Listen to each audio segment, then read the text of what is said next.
बिस्मिल्लाहिर्रहमानिर्रहीम। अस्सलाम वालेकुम टू ऑल स्टूडेंट्स, आज जो हम टॉपिक स्टार्ट करेंगे फर्स्ट लेक्चर के अंदर वो केमिस्ट्री का चैप्टर नंबर 11 होगा, हाइड्रोकार्बन्स। इसलिए इम्पोर्टेंट चैप्टर है क्योंकि इसमें बोर्ड में 3 क्वेश्चन जो है वो आ रहे हैं। तो 3 क्वेश्चन का मतलब 6 नंबर है, तो ये कम नहीं है, इसलिए इस चैप्टर को आपने अहमियत देनी है। फर्स्ट ऑफ ऑल जो है इसमें सबसे पहला सवाल जो बनता है वो है differentiate between an organic and inorganic compound. तो ऑर्गेनिक कंपाउंड असल में ये एक एक्सरसाइज का शॉर्ट है। ऑर्गेनिक कंपाउंड वो होते हैं जो कार्बन और हाइड्रोजन पर मुश्तमिल होते हैं, जबकि दूसरे नंबर पे इनऑर्गेनिक कंपाउंड्स होते हैं जो कि कार्बन और हाइड्रोजन के अलावा जो कंपाउंड्स होते हैं जैसे कि सोडियम क्लोराइड H2O, इसको स्टडी करते हैं। तो यानी ऑर्गेनिक कंपाउंड वो है जो कार्बन और हाइड्रोजन को स्टडी करे, और इनऑर्गेनिक वो है जो कि कार्बन और हाइड्रोजन को छोड़ दें और इनके अलावा जो दूसरे एलिमेंट्स हैं उनको मिला के जो कंपाउंड्स बनते हैं उनको स्टडी करें। तो नहायत इंपॉर्टेंट शॉर्ट है, तो जो से आपने इसको याद करना है। नेक्स्ट दूसरे नंबर पे जो शॉर्ट आ रहा है वो है व्हाट आर हाइड्रोकार्बन, जो चैप्टर के नाम पर ही है। हाइड्रोकार्बन असल में ऑर्गेनिक कंपाउंड्स के ही मेंबर्स होते हैं जो कि सिंपलेस्ट मेंबर्स हैं, और ये मुश्तमिल रहते हैं ये कार्बन और हाइड्रोजन के एटम्स पर। तो निहायत आसान सी डेफिनेशन है यहाँ पे हाइड्रोकार्बन्स की, ये आपने अच्छे से याद कर लेनी है। थर्ड नंबर पे जो शॉर्ट आ रहा है यहाँ पर वो है कि एलपीजी और सीएनजी जो है ये इनका फुल फॉर्म क्या है। तो इनका जो फुल फॉर्म है, एलपीजी का फुल फॉर्म होता है लिक्विफाइड पेट्रोलियम गैस, और सीएनजी का फुल फॉर्म होता है कंप्रेस्ड नेचुरल गैस। तो इसलिए आपने इनका फुल फॉर्म जो है वो याद कर लेना है। फोर्थ नंबर पे जो सवाल यहाँ से आ सकता है चैप्टर नंबर 11 में से वो है right the categories of hydrocarbons, यानी कि टाइप्स या क्लासिफिकेशन बताए हाइड्रोकार्बन्स की। तो हाइड्रोकार्बन्स जो हैं वो एलिफेटिक हाइड्रोकार्बन्स और एरोमेटिक हाइड्रोकार्बन्स में डिवाइड होते हैं, या दूसरे अल्फाज में आप ये कह सकते हैं कि जो एलिफेटिक हाइड्रोकार्बन्स होते हैं उसमें अल्केन, अल्कीन, अल्काइन आ जाते हैं, और चौथे नंबर पे एरोमेटिक हाइड्रोकार्बन जिनमें बेंजीन रिंग आ जाती है। फिफ्थ नंबर पे हमारे पास जो शॉर्ट क्वेश्चन यहाँ पे बनता है वो है define catenation and give example. तो कैटिनेशन क्या है? Catenation is the ability of carbon atom to link with each other to form a chain या लॉन्ग चेन और रिंग्स। जो कार्बन होता है वो लंबी से लंबी चेन बनाने की एबिलिटी रखता है, और इसी वजह से जो है ये ज़्यादा भी पाए जाते हैं ऑर्गेनिक कंपाउंड जो है। तो लिहाजा कैटिनेशन से मुराद लंबी चेन्स को तैयार करना है। For example propane, butane, pentane. 6 number पे हमारे पास जो क्वेश्चन यहाँ पे आ रहा है इम्पोर्टेंट, वो है why carbon form stable and strong bond. Carbon एक स्टेबल और स्ट्रॉन्ग बॉन्ड क्यों बना सकता है या क्यों बनाता है? क्योंकि कार्बन जो है वो साइज में कम है, इसका साइज जो है वो छोटा होता है, और इसी वजह से ये जो है बहुत ही कमाल का बॉन्ड बनाता है या स्ट्रेंथ में रखने वाला बॉन्ड बनाता है। 7 नंबर पे define structure formula with example. Structure formula जो है उसको डिफाइन करें, ये आपकी किताब में भी लिखी हुई होंगी डेफिनेशंस, तो आप किताब से भी याद कर सकते हैं। लिहाजा अगर आप किताब से नहीं करना चाह रहे हैं तो यहाँ पे जो एक एक लाइन की डेफिनेशन है उसको आप अगर तवज्जो दें तो ये 2 मिनट में आपको याद हो जाएगी। तो इसलिए आपने इनको लाजमी याद करके जाना है ताकि आपके 3 शॉर्ट जो हैं वो तैयार हो जाए। First of all define structure formula with example. Structure formula shows how atoms are arrange, यानी कि स्ट्रक्चर फॉर्मूला हमें क्या बताता है? Arrangement of the atoms. Structure formula हमें एटम्स की सही तरतीब को बताता है। जैसे यहाँ पे उसने मीथेन की एग्जांपल दी है कि मीथेन के अंदर जो कार्बन है उसके गिर्द 4 हाइड्रोजन अरेंज्ड होते हैं। नेक्स्ट हम यहाँ पे पढ़ेंगे what do you know about the methane. Methane क्या होता है? तो यहाँ पे उसने क्या लिखा है कि methane is the simplest alkane, colourless, odourless gas and the main component of the natural gas. Methane जो है वो अल्केन का फर्स्ट मेंबर है, और ये इसका कोई कलर नहीं होता, और ये नेचुरल गैस के अंदर सबसे ज़्यादा पाया जाता है। 85% अप्रोक्सीमेट ये नेचुरल गैस में आपको मिलता है। नेक्स्ट 9 क्वेश्चन जो आपका यहाँ पे वो है कि define alkane and give one example. आपने अल्केन की तारीफ करनी है और उसकी मिसाल भी देनी है। Alkanes are the saturated hydrocarbons. Alkane saturated hydrocarbons होते हैं जिनमें सिंगल बॉन्ड पाया जाता है कार्बन एटम्स के दरमियान में। यहाँ पे एग्जांपल इथेन की है, आप मीथेन की भी दे सकते हैं, प्रोपेन की भी, जो आप चाहें वो एग्जांपल दे दें। याद रखें जब भी आपको कोई भी डेफिनेशन पूछी जाती है तो आप उसके साथ एग्जांपल लाजमी लिखा करें ताकि आपके जो मार्क्स है वो कटिंग ना हो। नेक्स्ट है why are alkanes called paraffin. Alkanes को पैराफिन क्यों कहते हैं? Because alkanes show low chemical reactivity, क्योंकि अल्केन्स जो है वो कम रिएक्टिव होते हैं, ये ज़्यादा रिएक्टिविटी नहीं दिखाते। इस वजह से अल्केन्स को पैराफिन का नाम दिया जाता है। ये इंपॉर्टेंट डेफिनेशन है तो आपने इसको लाजमी याद करना है कि पैराफिन से क्या मुराद होती है, पैराफिन का क्या मीनिंग है। तो पैराफिन से मुराद रहती है कि लेस रिएक्टिविटी या कम रिएक्टिविटी। नेक्स्ट हमारे पास यहाँ पे बड़ा इंपॉर्टेंट शॉर्ट है कि यहाँ पर आयोपेक्स स्टैंड फॉर, यानी आयोपेक्स से क्या मुराद होती है, यानी इसका फुल फॉर्म क्या है।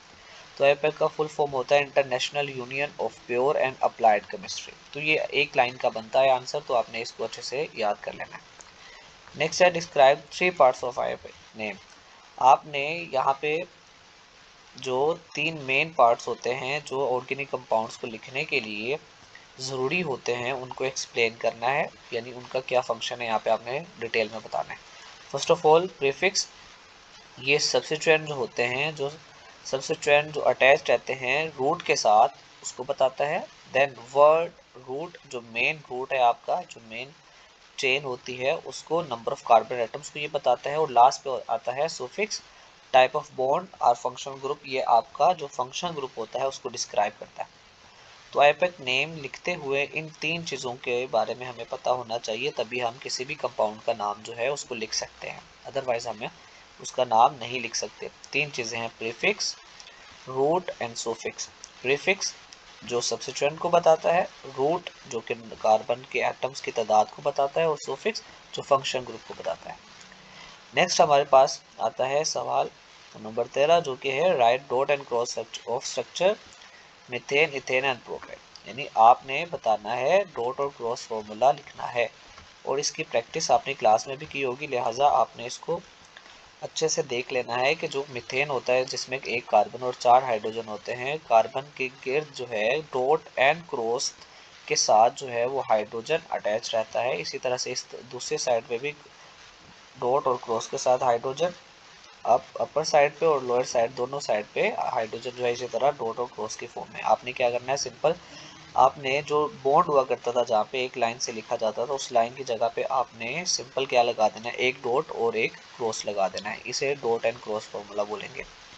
इसी तरह आपने इथेन के लिए भी डॉट एंड क्रॉस फॉर्मूला लिख देना है। सेम इसी तरीके से प्रोपेन के लिए भी, इथेन के अंदर 2 कार्बन होते हैं और 6 हाइड्रोजन है, और प्रोपेन के अंदर 3 कार्बन है और साथ में 8 हाइड्रोजन है।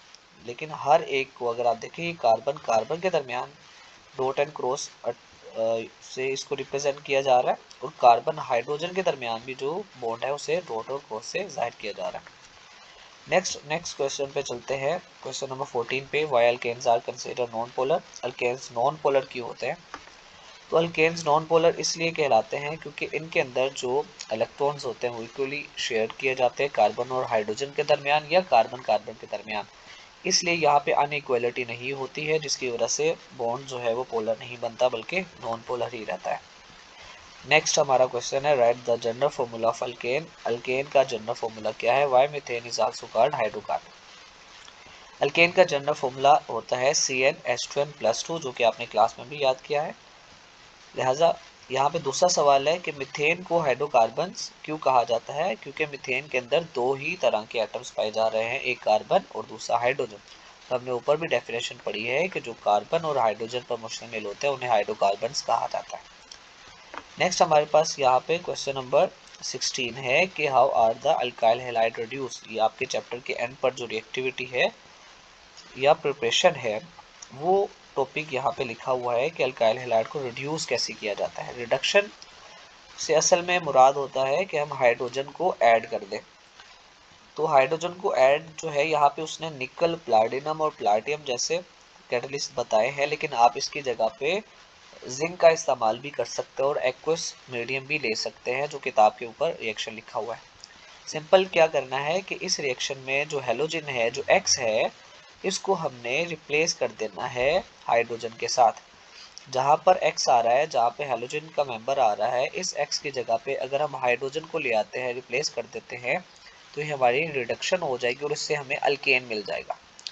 तो लिहाजा हमने ये एक सिंपल सा रिएक्शन भी करना है और ऊपर बता देना है कि असल में रिडक्शन से क्या मुराद है कि हेलोजन के जगह पर हाइड्रोजन को लाना in the presence of suitable catalyst.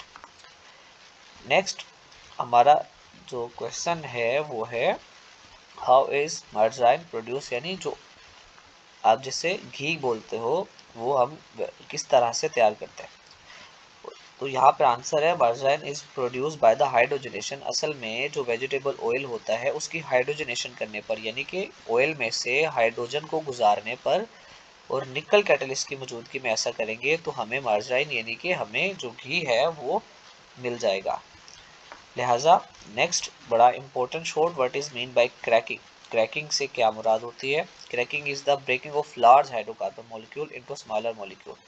Cracking से असल में मुराद रहता है कि एक बड़ा मॉलिक्यूल जो है उसको हम छोटे मॉलिक्यूल में कन्वर्ट करते हैं अपने नीड्स को पूरा करने के लिए, क्योंकि बड़े मॉलिक्यूल जो है उनको ब्रेक करना, उनको बर्न करना मुश्किल होता है। तो लिहाजा बाज़-औक़ात हमें क्या करना होता है कि हमें ज़्यादा से बड़े बड़े जो हाइड्रोकार्बन्स होते हैं उनको कन्वर्ट करना पड़ जाता है किसमें, छोटे मॉलिक्यूल्स के अंदर, ताकि उनको बर्न करना, उनको यूज़ करना आसान हो जाए हमारे लिए। नेक्स्ट बड़ा इंपॉर्टेंट शॉर्ट क्वेश्चन है जो कि है how is naphtha produce. Naphtha किस तरह से प्रोड्यूस किया जाता है? तो naphtha is produce bye fractional distillation of crude petroleum, कि अगर हम पेट्रोलियम को फ्रैक्शनल डिस्टिलेशन के प्रोसेस से गुजारे तो हमें जो है वो नेफ्था मिल जाता है। तो एक लाइन का आंसर है, तो ये ज़्यादा बड़ा आंसर नहीं है, तो आप इसको आसानी से कर सकते हैं। नेक्स्ट लास्ट क्वेश्चन है कि how can alkane be prepared from alkyne and alkyne. Alkane को तैयार करना है अल्कीन से और अल्काइन से। तो इसका आंसर बड़ा सिंपल सा है कि आपने क्या करना है, अल्कीन और अल्काइन लेना है और उसमें हाइड्रोजन को पास आउट करना है in the presence of suitable catalyst. निकल प्लैटिनम या प्लैडियम की मौजूदगी में आप उसमें से हाइड्रोजन गुजारोगे तो डबल बॉन्ड जो है या ट्रिपल बॉन्ड वो कन्वर्ट हो जाएगा सिंगल बॉन्ड के अंदर। तो निहायत आसान सा एक रिएक्शन भी आपने साथ में लाजमी करना है। जैसे कि अल्कीन को जब आप यूज़ करते हो तो यहाँ पे डबल बॉन्ड जो होता है उसको, उसमें से आप हाइड्रोजन को जब गुजारोगे तो हाइड्रोजन इसमें ऐड होगा और यहाँ पे डबल बॉन्ड की बजाय सिंगल बॉन्ड आ जाएगा और दोनों साइड पे एक एक हाइड्रोजन जो है वो ऐड हो जाएगा और इस तरह से इथीन से इथेन तैयार हो जाएगा जो कि एक सैचुरेटेड हाइड्रोकार्बन है। सेकेंड नंबर पे यहाँ पे अल्काइन जो है जिसमें ट्रिपल बॉन्ड पाया जाता है, जब इसमें से भी आप हाइड्रोजन को गुजारोगे, हाइड्रोजन ऐड करोगे तो ये ट्रिपल बॉन्ड टूट के सिंगल में कन्वर्ट हो जाएगा और एक दोनों तरफ दो दो हाइड्रोजन ऐड हो जाएंगे। तो इसी तरह एक एथाइन जो है उसमें से हाइड्रोजन पास आउट करने पर या गुजारने पर वो इथेन में कन्वर्ट हो जाएगा। तो ये सारे सवाल जो 20 सवाल थे ये बड़े अहम सवाल हैं, इनको आपने याद करना है ताकि अच्छे से आप चैप्टर 11 की तैयारी कर सको। ओके, अल्लाह हाफिज़।